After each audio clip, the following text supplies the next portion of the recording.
Welcome to the second webinar in the CAMX webinar series on the topic of Tooling 101 for composites manufacturing. And thank you all for joining. I would like to make you all aware that this session will be recorded and posted on the CAMX website for on-demand viewing. If you have questions throughout the duration of the session, we encourage you to type them into the Q&A feature found on the control panel of your Zoom meeting window, and we'll answer them during the Q&A session at the end. My name is Steve Rogers, and it's my pleasure to moderate this webinar. I'm the founder and chief technology officer of Emergentech LLC.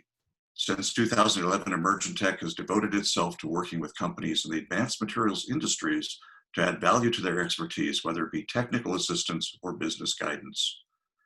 My personal involvement in advanced materials began over 35 years ago when I was privileged to learn the basics of carbon fiber technology in the building of the Hubble Space Telescope optical bench and metering truss assemblies. I've since done a lot of work in tooling, and I've concluded that spacecraft and tooling are two of my favorite areas in composites because they demand a similar level of attention to detail and a fundamental knowledge of physics in order to get the desired results. I was international president of SAMPE in fiscal year 2010-2011. In 2012, I was also awarded the Utah Governor's Medal for Science and Technology. Over the last few years, I've been involved in the development of graphene as a commercial material. As a result, I'm a professional member of the Graphene Council, a member of the advisory board of the National Graphene Association, an honorary member of the Australian Graphene Industry Association, and a member of the Advanced Materials Pandemic and Future Preparedness Task Force that has come about because of COVID-19. Now, before we get started with today's presentation on Tooling 101, I'd like to introduce Chris Locke, Director of Marketing at CAMX, to make a few brief announcements.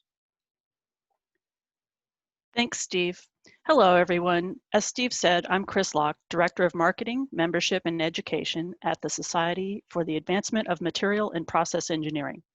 By the way, I live in Orange, California, and it's going to hit a high of 94 degrees today, but it is a dry heat. Just ask my poor tomato plants. Thank you all for taking the time to be here today to learn about tooling for composites manufacturing.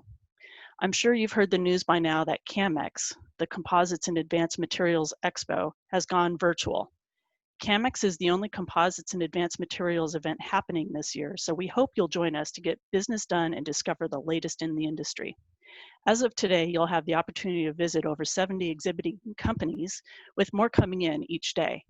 We also have over 100 educational sessions, live demos, interactive displays, and unique networking opportunities. But first, we have more educational opportunities for you leading up to CAMX. Virtual tutorials take place before CAMX on September 8th through the 10th, and 2 are included with each premium registration package. They can also be purchased a la carte for live and for on-demand viewing. We have 6 to select from, with titles ranging from making a composite part from concept to reality, to non-destructive inspection and evaluation for composites and bonded structures. For more information on these tutorials, click on the Educate tab at thecamex.org. The general session and keynote will feature Isabel Gradert, the Material Fast Track Leader at Airbus and General Advisor for Materials Technology to the CTO as this year's general session speaker. Gradert will share insights on Airbus's sustainability plan to be the world's first aircraft manufacturer to market a zero-emission aircraft by 2035, and will explore how they will get there and the role materials and composite technologies will play. This year's CAMX featured sessions will be hosted live with dedicated time for Q&A where attendees will have the opportunity to interact with speakers in real time. The final schedule and full slate of featured speakers from Microsoft, Uber, BGF International, Joby Aviation, and ZAC Contractors, the Florida Department of Transportation, is now available at thecamex.org. So stay tuned for more CAMX updates by signing up for the CAMX Connection newsletter, following us on social media, or by checking out our website at thecamex.org. Steve, back to you. All right, thank you, Chris. Before we get started, we'd like to ask a couple of instant poll questions. You can answer them right on your screen, and we'll get the results in real time as soon as we close the session out. The first question is, What best describes your experience in the composites industry? Do you have less than 5 years experience, 5 to 10 years experience, 10 to 20 years experience, or more than 20 years experience? Go ahead and answer right now on your screens, and we'll take the results in just a moment.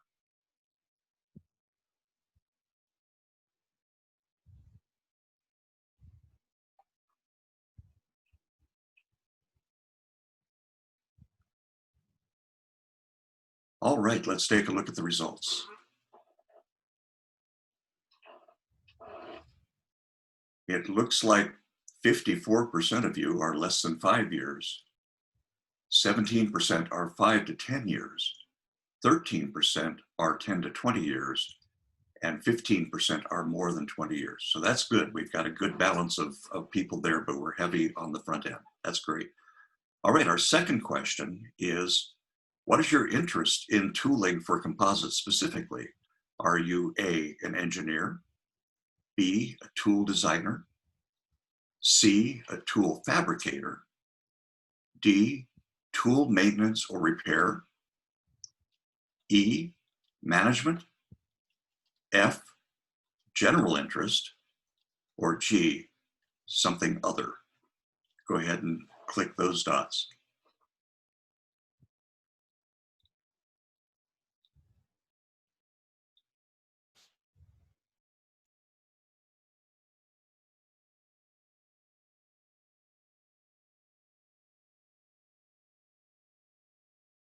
All right, let's take a look at the results.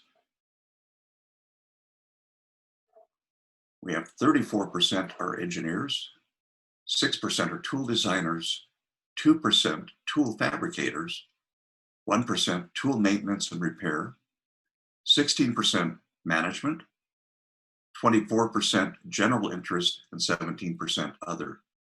That's good. Again, we've got a good mix of people. It looks like we're heavy on the engineering and management side of things, but I think you'll find throughout the tooling disciplines that a good balance of all of those skills is needed, and communication among all of those people is needed in order to get the job done. It really is a collaborative event. Thank you very much. Okay, let's move forward. Thank you for participating in our Instant Poll survey.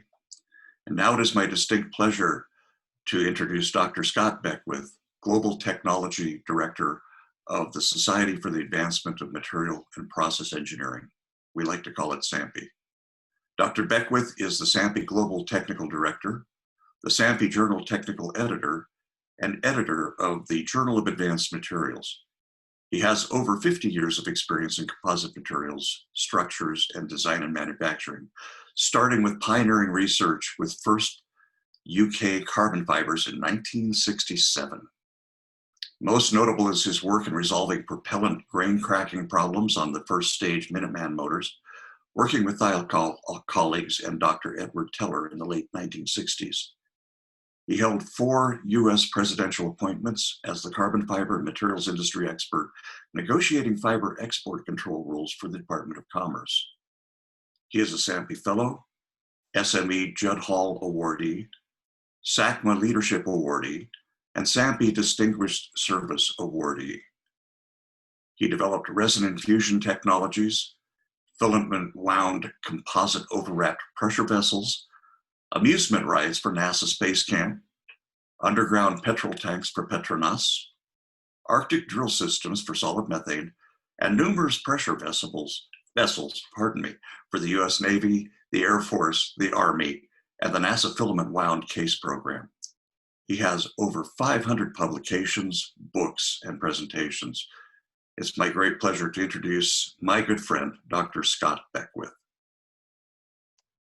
Thank you very much, Steve. That was a very nice introduction, and certainly well beyond a lot of the attributes that I've seen. But you've done a very good job, and also to Chris Locke for presenting an overview of where we are with everything. So if I can pull up the screen here. I think it's a little slow. Oh, there we go. So let me see if I can move something out of the way here. And I think we're ready to go. So I'd like to welcome you to today's presentation, and we are going to talk about tooling. You can see a very large tool there for a space launch vehicle, and looks like it's an aluminum tool and a very heavy structure. So these are the kind of things that we will talk about today, and certainly be prepared to ask any questions and sign those in on the box. What I'd like to do, if I can remove some of the headers up here. Sorry. There we go. These typically are what are considered the market areas. You see aerospace, industrial, and consumer. Large structures on the left, typically smaller structures, but bigger quantities in industrial. And then consumer, a lot of those things that when the weather's nice and you don't have COVID and everything else going on, you can have lots of fun on the golf course, the tennis course, fishing, you name it. Tooling is kind of lumped into industrial. I'm not sure that's a good place for it, but tooling covers everything from left to right. You have to shape and form things, and certainly tooling accounts for everything that you use in aerospace, industrial, or consumer. So perhaps a better way to look at that is really tooling is in every single one of these marketplaces. If you can't form the structure that the designers come up with, you have a problem. So let's talk about tooling. The approach I'd like to take today is one, provide you with an overview of tooling, highlight maybe some of the critical tooling material properties, talk about traditional materials, things like steel and aluminum, talk about tooling support materials. You got to have those pretty strong. You got to be able to move them around the shop floor.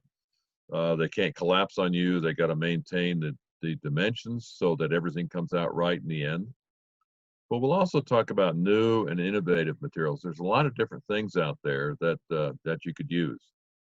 Tooling for molding processes. And along the way, some of the design and process considerations that you will run into in trying to develop tools. I have a lot of photos in here, numerous examples, many applications. In fact, too many slides. So I don't want to bore you with too many slides without having good pictures and things. However, I have added an appendix on this, so when we finish this presentation, you'll have more slides to look at later on, as well as the ones you see today. So let's talk about tooling materials and what are the properties. What are some of the critical materials? What are the frequently used tooling materials? Well, aluminum, stainless steel, P20 steel, nickel, electroform nickel, Invar 36 and Invar 42. Those typically are the most frequently used tooling materials that are in the metal classifications. But then composites, they're nice and lightweight. There's no reason you can't use a composite to make a composite. Carbon fiber, glass fiber reinforced plastics, different types of resins. And then you have those things that are maybe outside the box. A lot of other material options, numerous options. And I'll show you some of those weird ones. Things like sand. You can make a sand tool? Yes, you can make a sand tool. So you can be a sandman. We'll talk about some of those things. But first of all, let's look at some of the typical tooling materials. There's the metals up on the top there. You notice, if I can find my cursor, which I'm not, you see the steel, aluminum, and metals up in the upper left-hand corner. Then you see composites in the next box, and then you see rubber materials. What's interesting is, notice that you have a very wide temperature range, anywhere up to maybe 1600 degrees Fahrenheit, and maybe more in the range of typical use, 200 to 300 degrees Fahrenheit. The big thing that's very important here, in addition to density, because some of these tools are very heavy, and you have to consider how you move them around the shop floor. Can workers pick them up? Obviously, steel, aluminum, and the metals, they're going to be very heavy. Large structures made of carbon fiber can be very heavy, mainly because they're large. But the CTE, the coefficient of thermal expansion, that is very different for these materials. notice that the metals, except for Invar, fairly high numbers. That means that as you raise or lower the temperature, those materials expand a lot. But you're going to be making composites. Notice where composites are, particularly graphites and carbon. They are very low. So your tool is going to want to move a lot, but the carbon fiber may not. So how do you adjust for that? That's where your friendly tool design and tool engineer are very important. They have to match up what's happening with the tool and what's happening with the laminate that you want to make. So keep in mind, coefficient of thermal expansion is a key driver and how to match that up. If you look at this chart, you see the coefficient of thermal expansion on the left axis, the vertical axis. You notice the two black dots there. Those are carbon fiber or graphite fiber epoxy, and they're very low thermal expansion. So if you used a carbon fiber BMI tool, or Invar, or graphite, or even a carbon fiber foam, they match up fairly nicely. So the tool moves at the same time that the laminate moves that you're going to make. But if you switch to steel or nickel or fiberglass, notice there's a mismatch there. Or aluminum, which is even worse, or some foam and paste materials, considerably worse. You've got to design around that so that not only the tool moves, but also the part moves. You have to look at what's going to be cured at the high temperature end and consider that when you're selecting materials for tools. So let's look at some metal tools for a start, because there are a lot of metal tooling that's used, a lot of examples. And typically you start with steel plates, for example, and you notice you have a lot of steel plates to form your structure. That's going to be the surface of the structure. You have to weld those together to make the structure you desire, and you have to have them to the right curvature. Then you have to machine that surface to a smooth surface until you finally get the tool to shape the part that you want. So there's a lot of operations that go into making a tool with metals. Steel tooling examples. Let's look at steel alone. Now this is not your prettiest tool, but it's extremely functional. It is a steel mold for making an end dome to an underground storage tank, what we call a UST, a petroleum tank made for Petronas. It's a spherical tool. It looks pretty ugly, not cleaned up very nicely. The workers will lay in glass fabric and glass fiber. They will pour in that ugly green resin and roll it around, just like you're trying to paint a wall, and squeegee in all of the resin, saturate out all the fiber until it looks like this. Now the white fiber hanging over the edge will be trimmed off later, but the nice dark green area in the middle, that is your end dome for a tank, an underground storage tank for gasoline or fuel. And you see here it is being placed into the cylinder. The metal or the composite cylinder is the remainder of the tank, and that will be bonded in. And it's a very functional tool to get to that point, but pretty ugly. So how do you make the cylinder in the middle? Well, you want a nice long cylindrical tank. And here you have a very heavy steel mandrel. And you notice it's very thick and it's supported, and it's got a long mandrel shaft down the middle. But how do you get the tank off there? If you make a 2.5 meter diameter tank with composite on the outside, how do you slip a 2.5 meter tank off a 2.5 meter mandrel? A lot of friction in there. Well, they make it collapsible. It hinges here so that one section comes down, it pulls down, and this upper section also pulls down. So now it's not 2.5 meters in diameter. And guess what? The tank as it's filament wound on here, the green fiberglass tank with epoxy resin and vinyl ester resin can be slipped off the end of that and then made to look very nice like this by trimming it and then putting the end domes in. So you have two sets of tooling, one to make the domes and one to make the tank. They're pretty rustic, but they're steel. They're very functional and they work out very nicely. And a couple of hundred tanks can be made off one mandrel and one dome tool.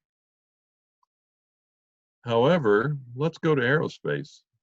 Now you want to make a launch vehicle, either a rocket motor case or a launch vehicle for taking satellites up. And you're looking at carbon fiber being filament wound onto a cylinder. Notice a very heavy, and I mean heavy, steel structure. It's got air pockets in here so you can move air, heated air inside and outside the cylinder. And the tool is very long. How would you get this off? You can't collapse that tool. So what you have to do, the words are tapered mandrel. For every foot, you have to have a slight taper of about 1/1000th of an inch so that you can shove that carbon fiber cylinder off one end. The trick, of course, is to make sure you shove it off the end that has the narrow end and not try to jam it by shoving it to the right to the thicker end. But you can see a very heavy tool and very precise tooling.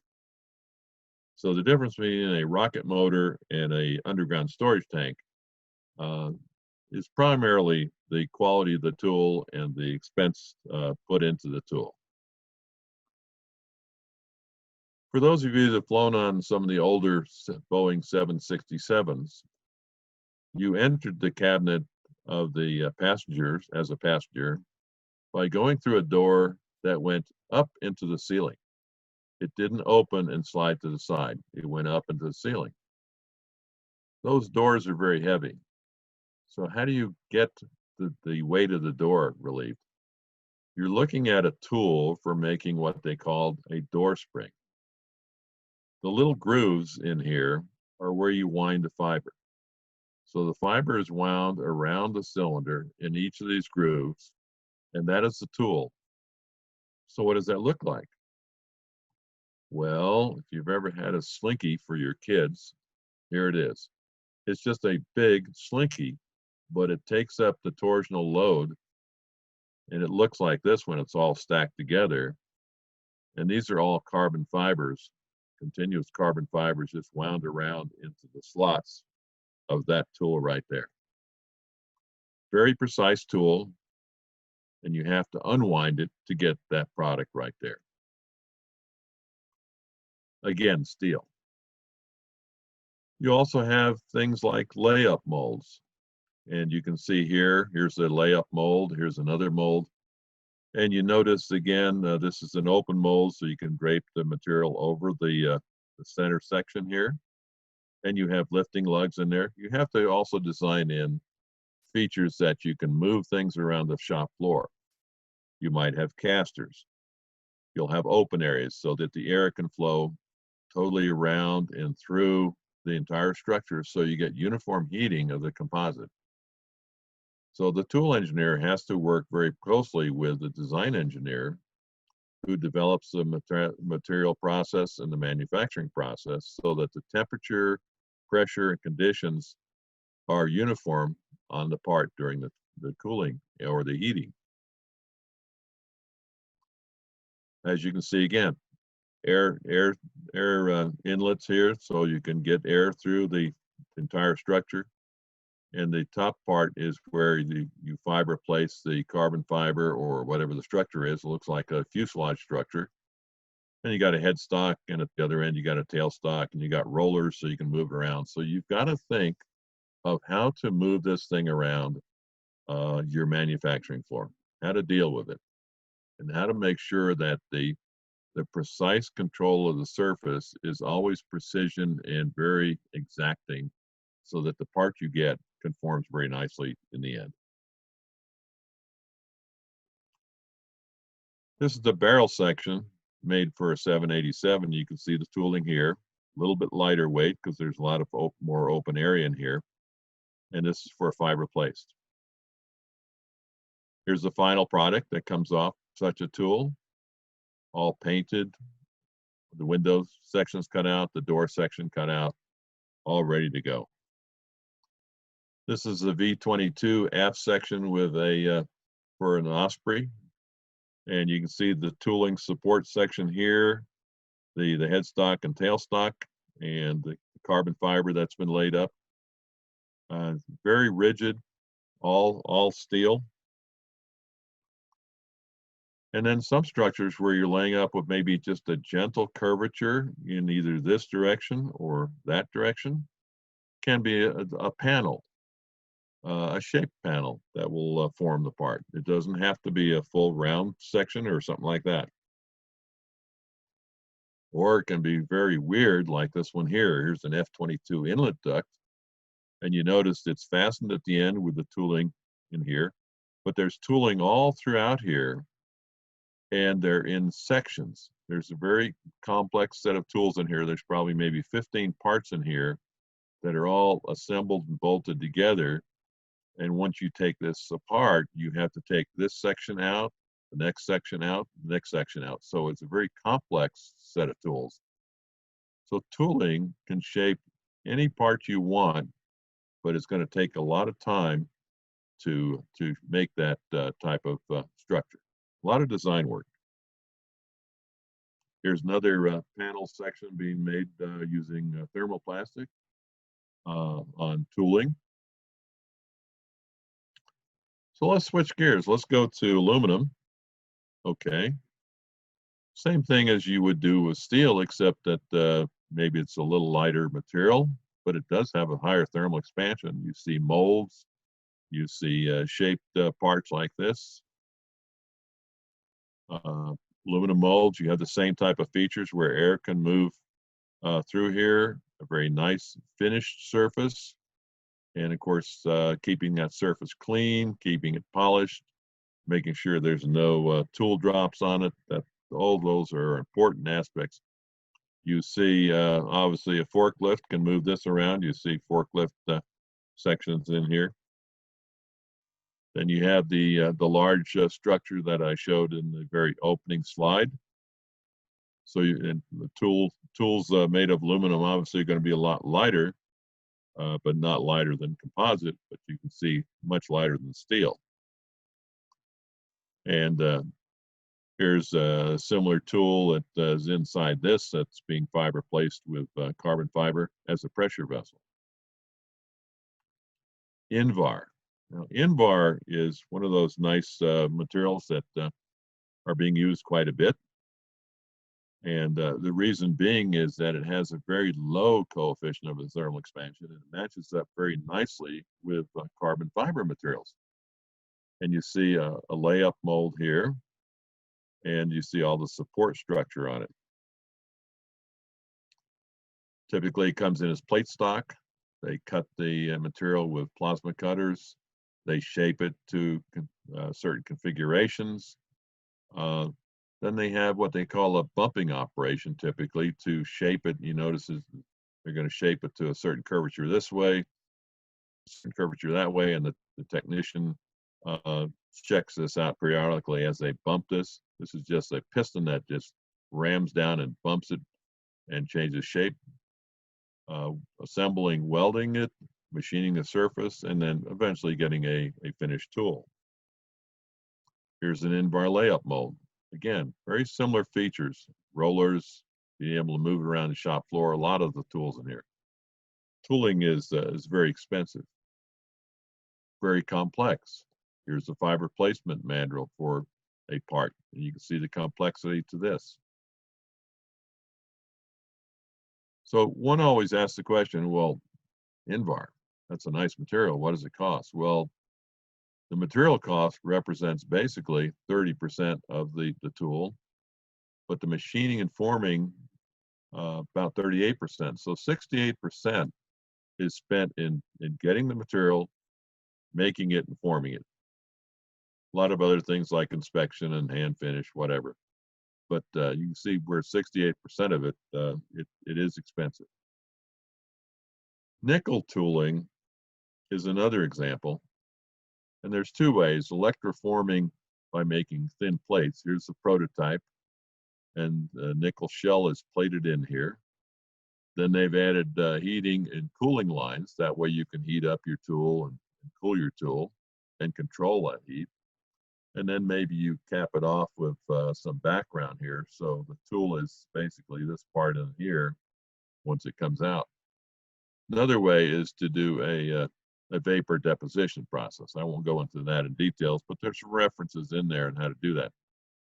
So what's nice about nickel plating and nickel? Well, the nice thing about that is the surface you get. Nickel gives you probably the best finished surface, what we call a Class A finish. Nice shiny parts. Things like computers, guitars, things like that. If you want a nice shiny part, nickel gives you that surface. A canoe. Not sure I'd spend a lot of money on a canoe mold, but made of nickel. But look at the nice shiny surface, very highly polished, that you get with nickel. So that's one of the attributes with a nickel material. Again, automotive people like Class A surface finish. Titanium. I didn't have titanium in the list, but titanium was used in some. This is a drill riser for oil. This is for going down in the ocean, deep sea, and getting and pulling up the ocean oil that has been tapped. And you have an inside liner that is made out of titanium. And you can see it's welded together in cylinders, and then there's a joint section up here. This is about 26 inches in diameter. And the reason being is that the oil industry does not like to have leaks. I know we have leaks once in a while. And the last thing they want to do is have oil coming up at the inside of a composite pipe and leaking out into the ocean. So they made this with titanium as a mandrel. And you can see how long this is. And then they filament wound carbon fiber on the outside to make it very light. So you have a corrosion resistant inside liner to keep the oil in there, and carbon fiber outside to make the structure. And these have been demonstrated in the North Sea for many years. Very lightweight as opposed to steel. So then I'm going to discuss plastic tooling. Now, plastic, you think, plastic, why would I use plastic? That's awfully wimpy and very lightweight, and certainly not as strong as steel or aluminum or carbon fiber.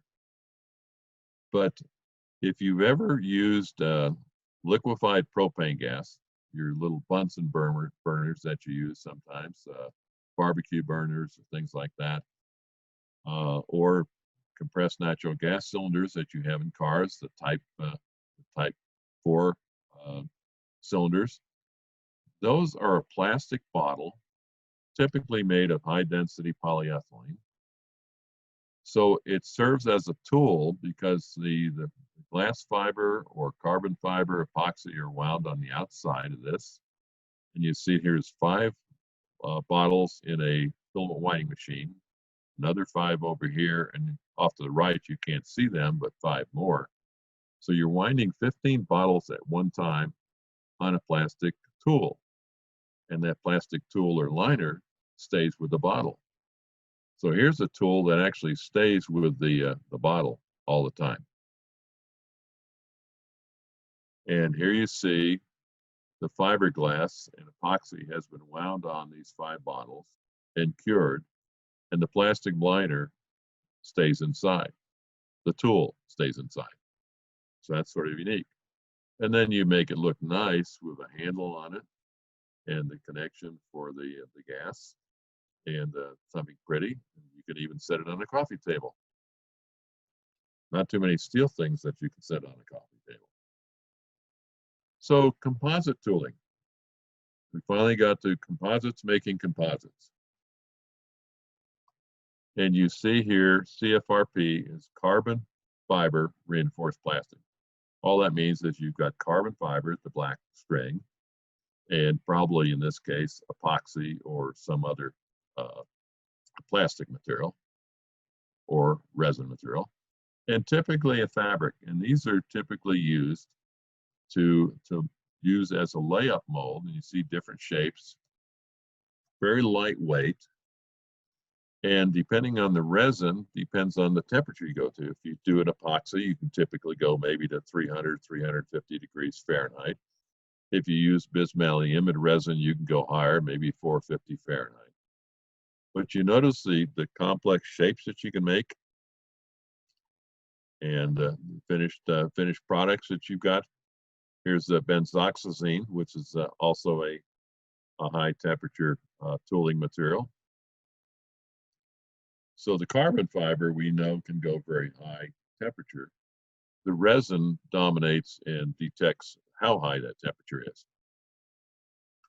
You also need to have support structures. You notice here you've got here's the tool, but the support structures can be either metal or composite as well.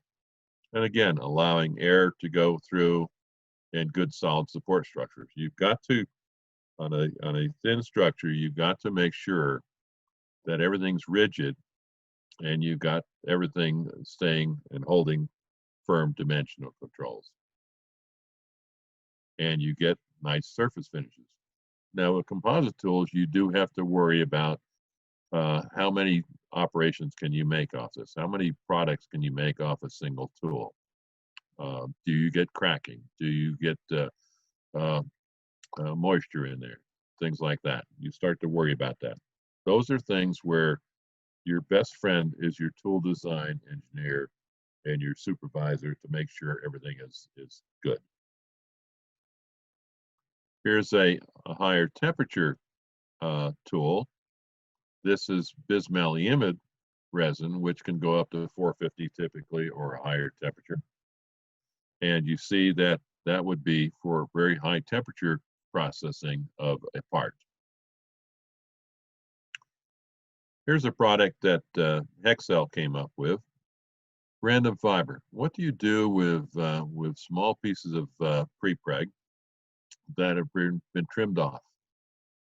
And Hexcel came up with, well, let's take all these little chips, if you will, and save them and lay them up in kind of a quasi-isotropic, that is a random distribution of orientation. You notice here's 1/3 of an inch by 2 inch, and they just lay it up all in different directions and form it as a mat, but don't cure it. And then you go to a product where you're going to make a tail cone for, oops, sorry about that. Make a tail cone for the C-17. Here's the mandrel. It's made up of all this stuff here, but cured and machined to a nice surface. And you've used materials and leftover materials that basically would be thrown away to make a tail cone. What about using foam materials? Here's a carbon foam material. This is the foam. It's a very lightweight material. It's very porous. But then on the outside, you layer it with a composite laminate. So now you got a very ultra lightweight material here and the carbon materials on here. And that becomes your tool. You've machined down your rough cut the surface of the foam. This is just a foam billet. You machine it down and finish it off. Then you put a laminated surface on the outside. Here's the carbon fiber and the foam's on the inside. You've now made a very lightweight material, and you've made a material that can go to very high temperatures as a tool. Here's what the foam looks like if you're kind of curious what the foam looks like. But notice there's no weight in here. This is all air and vacancy. So the density of this material is very, very low density, very lightweight. Typical product. There's also master models. That is a master model for trying to out different sizes by using foam. Now, you know that foam's got very high thermal expansion, but as far as trying out some layup aspects in here, you can put these blocks of foam together, bond them together, then machine them to the final configuration you want. You're looking at an F-35 nacelle. It's a master model. Or a typical one here, you see these sections together and then made to shape. So this is something that typically is done in the model shop. Boat builders use a lot. You can see the woodwork and pressboard foam and doing that to make your master model. And also a lot of foam materials used. Again, these can be shaped very quickly, very nicely. If you need high temperature, you can use ceramics. Ceramics go to much higher temperature, typically greater than 500 Fahrenheit. So that's another advantage. And then you get to rubber and elastomer materials. Now, rubber and elastomeric materials typically are used as bagging materials or sealing materials. They may be used as pressure intensifiers. They may go inside a structure. And typically you have rubber materials that are just fairly small for bagging or small parts. And those are reusable vacuum bags. Those are part tools. Or this one was used to make a wing section. You're looking at a silicone rubber bag. They're very good for a number of cycles. And this is very large. You can see from the person over here, this, if I remember right, this was about, I don't know, I want to say 70 feet long, something like that, 8 feet wide. And you can see the stringers and stiffeners that are being covered up in here. Very large bag and very nice for doing vacuum work. The other thing you have to have, remember that you're trying to make sure that your tool maintains dimension and it's on a shop floor. So you have to have good support structures. Now look at the support structures you're making for a very large structure here, a very long structure. Again, you try to make them as lightweight as you can and maybe a pre-assembly kit. But again, typically metal or composites. Invar is nice, but you notice being able to pick up with a forklift and move things around. So support structures, typically what we call egg crate, if you will, looks like an egg crate. All the holes and the spacing in here, very lightweight. Spars, again, have a support structure because they're very long, typically steel. So let's think outside the box though. Miscellaneous tooling things. Now here's an aluminum clamshell mold for a violin, very highly polished, and basically it's got a ceramic surface on the inside, and aluminum on the outside. Monolithic graphite. Now monolithic graphite is something that will take to very high temperatures. Or ceramic washout mandrels. And you noticed very complex type of mandrels and things made. These were the mandrel forms, the tooling to form the mandrel, and it formed a mandrel here, and then you can wind over it or form over it, if you will. Very complex structures. 3D printing and additive manufacturing have brought new aspects to the whole tooling industry per se. So then you get into rubber bladder materials. For example, bicycle parts. You're looking at some typical bicycle parts, frames and things here. And very typically, they pump this up to maybe 150 PSI and a 220, 250 Fahrenheit cure. And the carbon fiber is wrapped around a bladder. You can see a bladder here. And basically, those are pumped up and made bicycle forks, bicycle frames.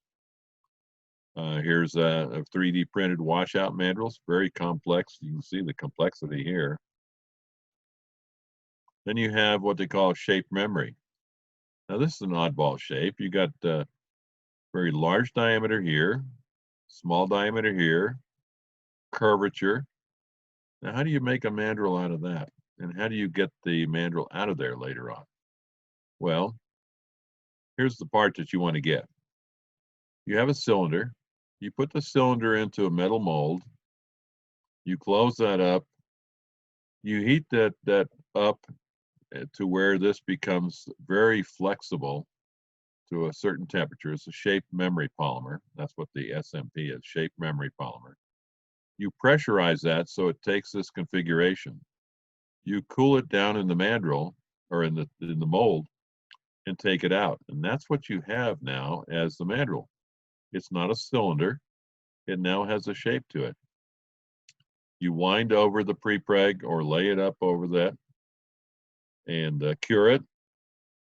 And then how do you get this out of there? Well, you heat it back up to a slightly higher temperature and it collapses and you pull it out.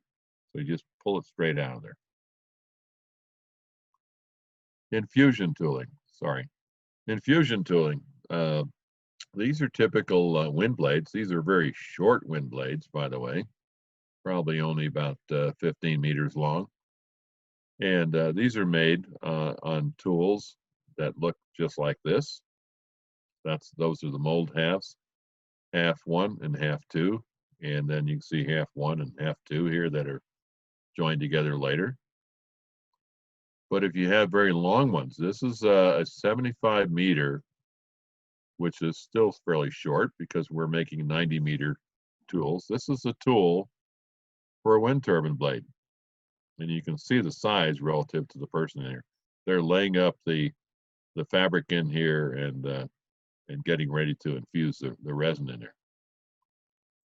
But more so, thinking outside the box. What other things can you do? We've talked about metal, composite, rubber material, and plastic material.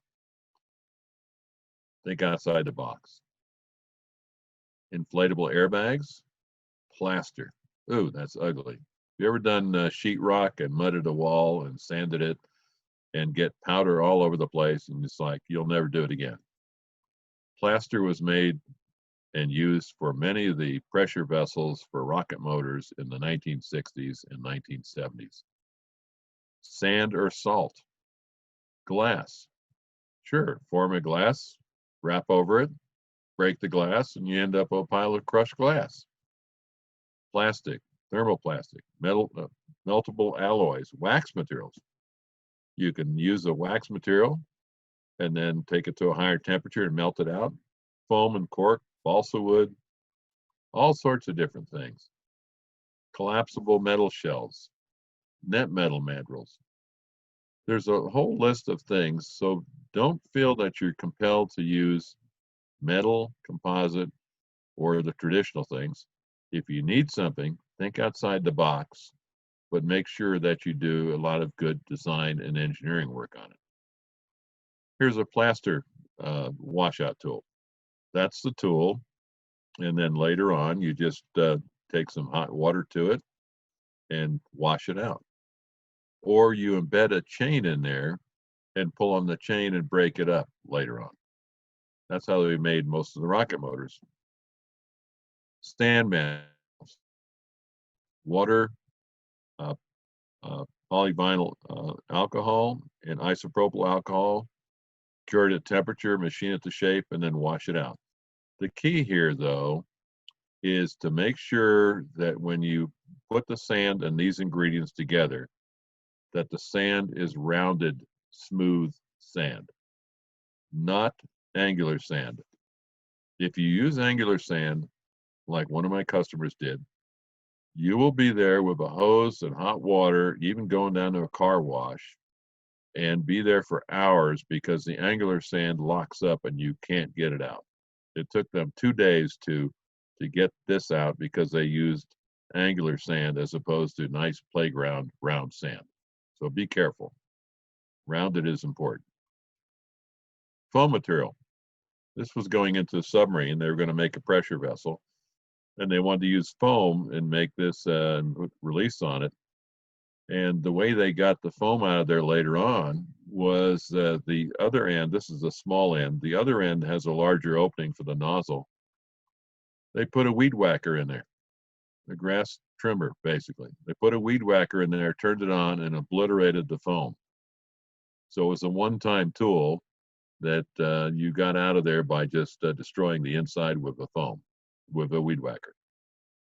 This was interesting. The white area here was actually a rubber mandrel made with EPDM, ethylene propylene diene monomer rubber, and Kevlar or aramid fibers, and then inflated to the shape. And then when they wanted to complete the wind with the carbon fiber, they would deflate it and pull it out the end.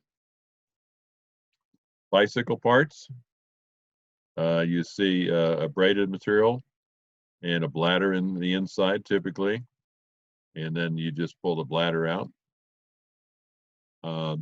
Baseball bats, here's your rubber bladder. They're pulling it out after it's been wound. They had a plug in the end and they pressurized it inside the mold, and the bladder pulls out. You can reuse the bladder again. Mold tooling examples, just a couple of things in here, and we'll finish off and head towards questions and answers. Resin transfer molding type tooling. You see complex tooling, very highly polished and very exacting. RTM tooling is fairly expensive, whether you're going with aluminum or steel.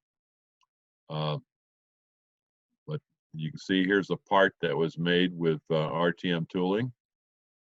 And that was on a steel mandrel on the outside, and inside pieces to make these little forms in here, 40 to 50 pieces of aluminum tooling in these different sections here and inside here, and then 2 steel pieces on the outside. A lot of tooling, but very exacting part. Here's another one where Radius Engineering was doing a pre-preg operation and very heavy duty steel tooling for their particular process. I take it back, aluminum tooling. And again, very typical molds for bicycle parts or automotive parts or race cars or things like that. And you can see the carbon fiber in here. So in summary, what I'm going to say to you is tooling for composites, making composites, I would say is an art supported by science. Number one, there are many methods for producing the tools. Every process and application is very applications driven, depending on what you need. Some tools, like the plastic tools, stay within the part if you're making a compressed natural gas tank. Most tools do not stay with the part. Always consider that there are several solutions to make the same part. Your competitors may all bid on a particular part, and yet their tooling may be totally different, depending on what they're used to and what their experience is. Prototyping versus production tooling. Production tooling has to withstand many process cycles, making as many tools as possible. And it can often be very different. The tooling properties depend on the mechanical properties, in particular the thermal expansion and contraction properties. Those are one of the key drivers for designing. Durability for production is very important. The bottom line is there's no substitute for experience. Again, tooling is an art supported by science, and there's no substitute for experience. So with that, I'm going to there's a list of acknowledgments in here because these are not all my slides. A lot of people have contributed to this, and it's a learning experience over many years. The other aspects, there's something in here for if you need to contact me for questions that we don't get to with this particular Q&A session. And before I turn it over to Steve, I will make one more point. There's a section that you can receive that has a slide addendum of maybe, I don't know, 50 or 60 additional slides that, we had a short time of maybe 1 hour here. So those are also included in what you can get after this. So I will go back and turn this over to Steve Rogers, and hopefully you got some questions. Steve, all yours. Great, thank you, Scott. We do have some questions coming in. So let's go to my little cheat sheet on questions here. The first one is, what metal mold materials have the lowest CTE?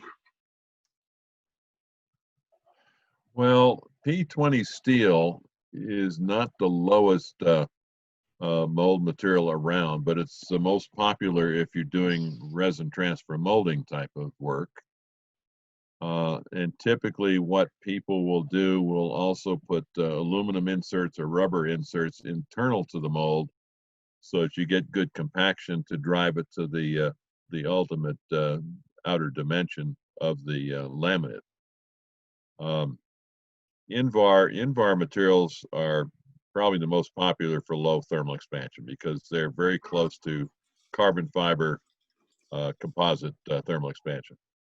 Now, having said that, thermal expansion is going to be a function of, in the composite, of the fiber content and the resin content.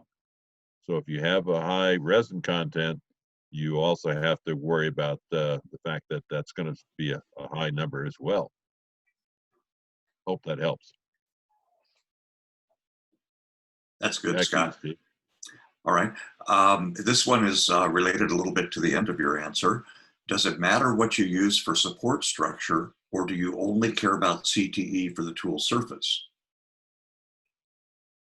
I believe you need to worry about when you do an analysis of a structure.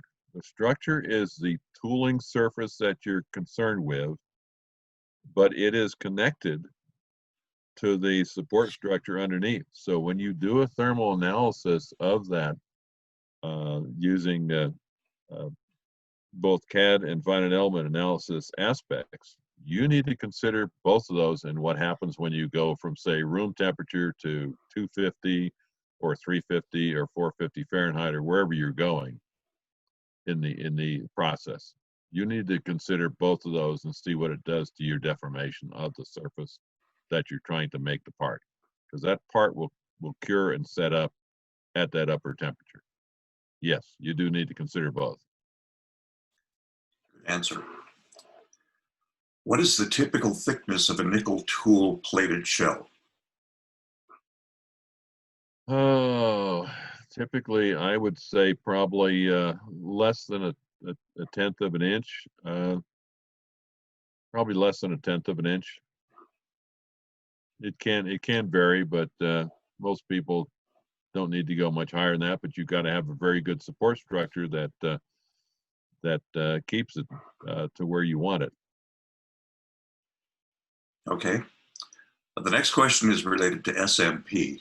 What is the kind of number of parts per mold possible and other disadvantages? That I honestly don't know. And the reference there, if I can see if I can skip back to the, I would go to Spintech. Spintech LLC is the one that has developed that, and that information may be proprietary, but those are the people that have the smart tool. I would refer that one back to the experts. Okay. This one I think is maybe subject to the same material. I'm not certain about this, but in terms of temperature control, what kind of options are available, usually besides air cooling, both heating up and cooling down? Well, that's a good question. Basically, I find that that tools are controlled for heating by embedded electrical sources, hot oil embedded going through the tool, Now with that, you could also do, you could do the heated oil. You could also cool the oil going through there. So you have that option. Water and steam going through there. If you're in an oven or something like that, you've got infrared heating. So you have a lot of options on what you want to do. But if you're incorporating it into the tool, you have to keep that in mind when you're designing and developing the tool and laying up the tool per se. Otherwise, you're left with controlling things like what's in the oven, what's what you can do by convection versus conduction, etc. All right, I think this may also be related to SMP, but I didn't see at what point in your presentation it came up, but are the tools reusable? Yes, the tools are reusable. Again, the number of times that the tools are reusable, that is something you'll have to talk to SpinTech relative to the particular shape memory polymers that they use. I believe they've got several different ones, and some of those have longer lifetimes than others. And it also depends on whether you've gone to too much of an extreme on the temperature to get them to flow and pull out various times. Okay, good answer. For a salt mandrel, what kind of mold metal material should you use? Well, for a salt mandrel, what you're basically doing is making a fairly large block of the salt mandrel per se. So the tooling material to make the excuse me, the tooling material to make the initial mold for that shape is not very critical as long as it will take it to the temperature to get it to cure. Because then you're going to pop out the salt or sand mandrel and machine it to the surface, the final surface you want for your actual tool. In other words, when we make a pressure vessel, we usually make that a little bit larger. That way we can fill in any bad spots in there. Sometimes it's you have a little bit of pitting in there, and you can then sand it down and machine it down to the ultimate surface. So it's the outer dimension and the first shot is not as critical. Okay. Is it possible to do in-mold labeling? Not sure on what they mean by in-mold labeling.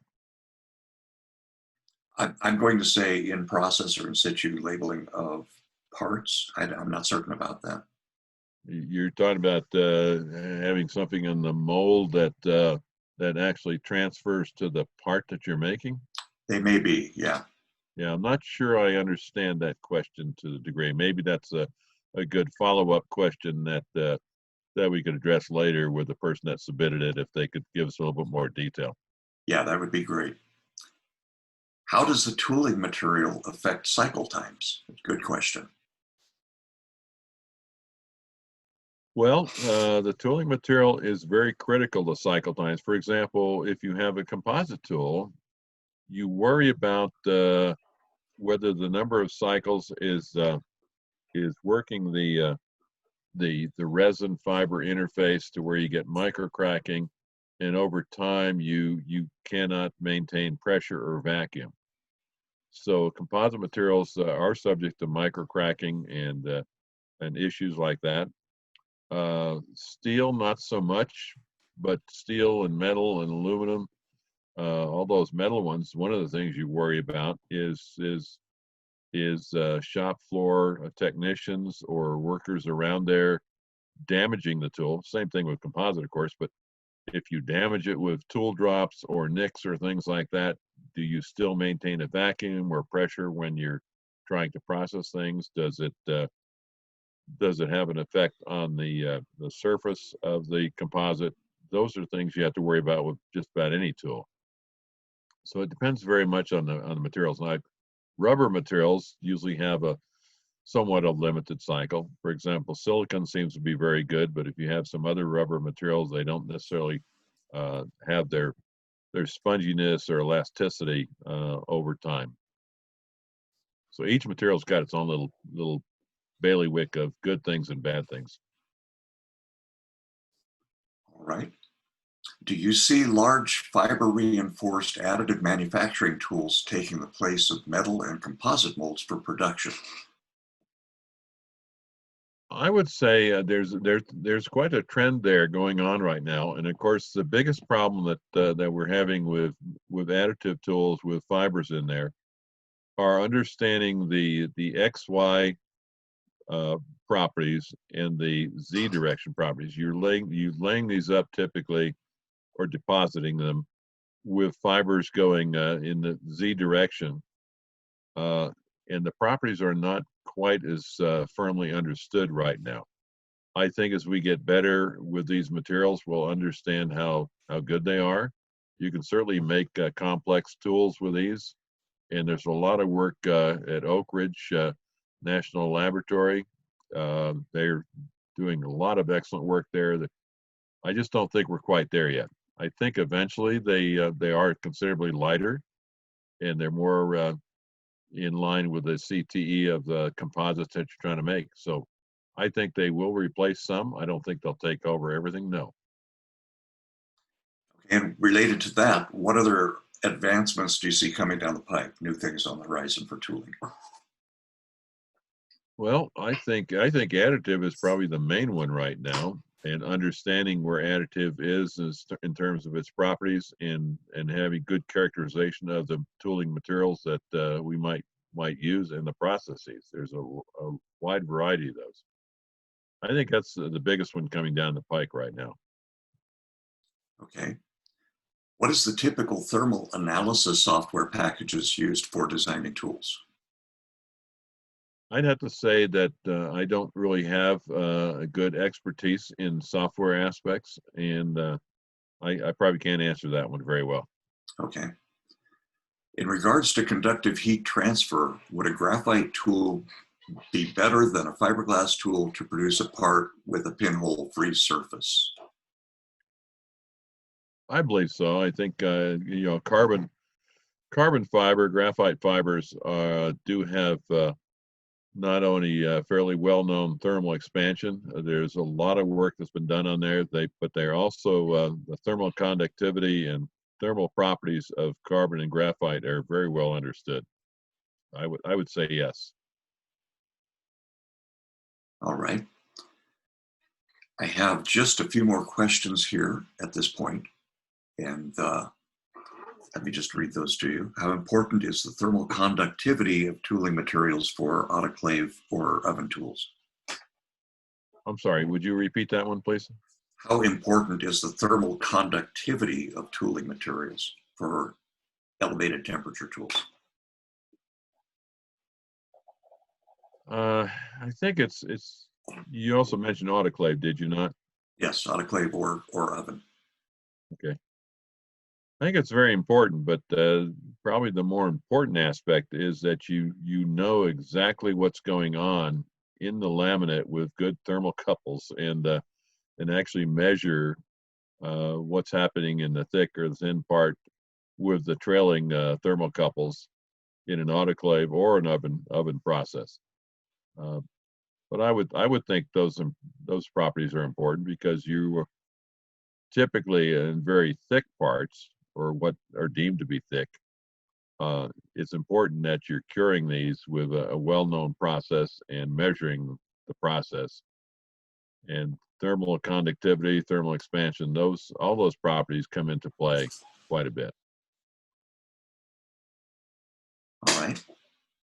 What types of tooling materials are recommended for complex CFRP parts if you're working with limited budget and facilities? Why don't you run that one by one more time, Steve, please? What types of tooling materials are recommended for complex CFRP parts, yet if you're working with a limited budget and facilities? I would probably tend to go with a metal part or metal tool. I don't know as if Invar is going to be that much more expensive. It depends on how large your part is, obviously. I would tend to go with Invar. I know that Ascent Aerospace Corporation has a I can't remember the name of it. It's an Invar composite tool, or an Invar metal tool. It's a novel approach, but I think it's got a potential for maybe helping out in something like that, where you've got a limited budget and limited facility. But if you want something complex and you've got to have very firm dimensions, you're going to be struggling with making sure that you can meet the ultimate objectives of complex and firm dimensions. I think you may be stuck with you need that tool, and you need to put a little bit of money into that. Good answer. The next one is two parts, and the second part may qualify the first part, but I'll just read it as it came in. Okay. It is also possible to, it is also possible to produce a composite tool by extrusion deposition additive manufacturing, EDAM. Have you any experience of this new manufacturing method? I do not, and I would suggest that maybe the people that do would be out of Oak Ridge National Laboratory or within the IACME program, because they really concentrate on those areas, and I've seen their facility, and they're looking at almost all of these. I would go there. Yes, and they're also doing some very large parts. They were doing concrete frames that were, I believe, 10 feet by 15 feet and about 2.5 feet deep. So some very large parts with additive manufacturing. I would contact Dr. William Peter at Oak Ridge National Laboratory. He heads up a lot of that area, or Dr. Ahmad Hassan. All right, is silicon material a good material to part dimensional tolerances, particularly in aerospace structures? I would say that where I've seen silicone rubber materials used, that wing structure I showed was used as a bladder, not as a bladder. It was used as a vacuum bag to pull down the part. However, I've seen silicone rubber used inside a closed mold to where it serves as a pressure intensifier. That is, the mold itself has the main dimension of controlling the laminate. However, the rubber material in there, because it has a high thermal expansion, as it's heated up, puts internal pressure against the composite and against the tool and compacts it so you don't have voids. Now, you obviously cannot get rid of, if you have 10 grams of resin and 10 grams of fiber, you end up with 20 grams of resin and fiber regardless. It may not control the dimensions, but it's going to compact it so you don't have any voids. So it's a good pressure intensifier, but I wouldn't use it as a sole responsibility for dimensional control. Okay, we have just a couple more here. We're running up against the clock, but I think we can fit these in, Scott. Okay. On the titanium tool, is that an alloy or just a CP grade? I don't recall. That is something to ask. I've also got listed on the acknowledgments there, Spencer Composites Corporation. Mm-hmm. Brian Spencer at Spencer Composites Corporation made that particular tool for downhole production, or not a downhole, a deep sea production riser. And he would know. I want to say what I think it is, but I'd be guessing. So I would go to Brian Spencer at Spencer Composites on that one. All right. And how does tapering of a mandrel affect the final part? Does it significantly change the dimensions? Tapering of the mandrel. You're talking about the tapering of the For like extraction. a golf shaft, the golf shaft, or for extraction. You were talking about tapering the mandrel so you can get the okay. part. I'm sorry. You're talking about the rocket motor. And what That's does right. that do to the part? Run the question by one more time, please. Okay. How does tapering of a mandrel affect the final part? Does it significantly change the dimensions? The answer is no. we've made rocket motor cases that are 25 and 30 feet long, and we've had the taper to 0.001 inch per foot, and also with the firm directions that you shove it in the right direction so you don't jam it on there. But those dimensions are incorporated in the finite element analysis of the pressure vessel by the design and analysis engineer, and they're the ones that would confirm that it doesn't make a difference if you're off by 0.001 at one end and 0.10 or something at the other end. The answer is no. But Okay. that's tossed back to the design and analysis engineer that's making the structural laminate. Can you live with this bit of taper or not? Okay, I think that's about all the time we have for questions. I would like to add in a couple of notes. I've had a couple of texts sent to me, one from CAMX that says this year's on-demand programming includes a variety of sessions on tooling issues.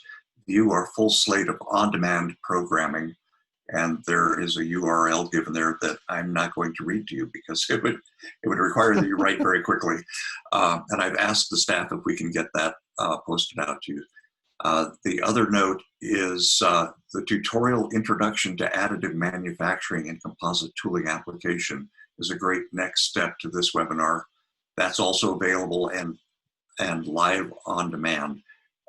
It's also available a la carte, and we also have a URL for that I'm hoping we can get out to you by some method other than by reading it to you, because that would just be way ponderous, and computers are very specific in the kind of information they like. I'd like to thank you all for participating in this session.